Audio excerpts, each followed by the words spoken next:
अस्सलाम वालेकुम। कैसे हैं आप सब? उम्मीद है कि सब खैरियत से होंगे। मैं भी अल्लाह के फ़ज़ल से बिल्कुल ठीक हूँ। आज की इस वीडियो में मैं आपके साथ खाना बनाने की बहुत सी टिप्स शेयर करूँगी। इस वीडियो में मैं आपके साथ माश की दाल बनाने के बेहतरीन तरीके शेयर करूँगी।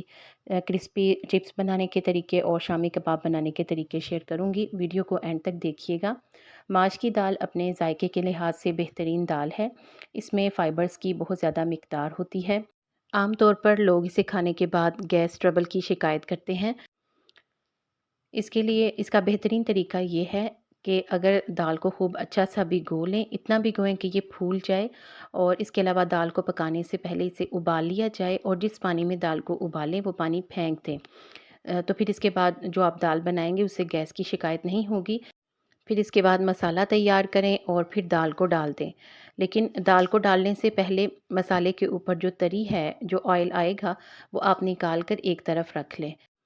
फिर दाल को मसाले में डालें और अच्छी तरह से दाल को भून लें और निकाले हुए तेल को सर्व करते वक्त दाल के ऊपर डाल दें। या फिर अगर आप तेल को डालना भूल जाएं या फिर आपने पहले से ही कम तेल डाला हो तो थोड़ा सा तेल गरम करें, उसको खूब अच्छा सा गरम होना चाहिए और इसके ऊपर दाल को डाल दें। इस तरह जितनी भी तरी होगी वो सारी की सारी ऊपर आ जाएगी, जिससे दाल ना सिर्फ खुशनुमा लगेगी बल्कि जायकेदार भी हो जाएगी।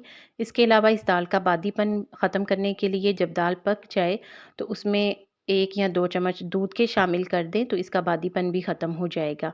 बेहतरीन नरम और मज़ेदार शामी कबाब बनाने की टिप्स।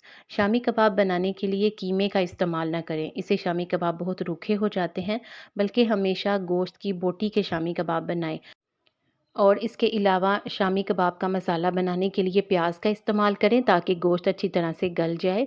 जब शामी कबाब को पीसें तो इसमें 2 चम्मच गाढ़ी दही भी मिला दें।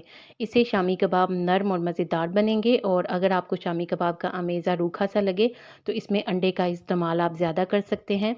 कुछ लोग अंडे में कोट करके फ्राई करते हैं, कुछ उसके अंदर ही अंडा डाल देते हैं।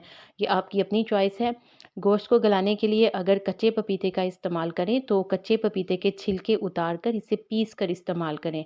घर पर क्रिस्पी चिप्स बनाने हों तो सफ़ेद रंग के आलू का इस्तेमाल करें और आलूओं को काटने के बाद 2 से 3 बार पानी से ज़रूर नथाड़ लें ताकि इसका सारा कार्बोहाइड्रेट और शुगर निकल जाए। पानी से नथाड़ने के बाद इसे अच्छी तरह से खुश्क कर लें। खुश्क करना बहुत ज़रूरी है, इससे चिप्स नरम नहीं बनेंगे।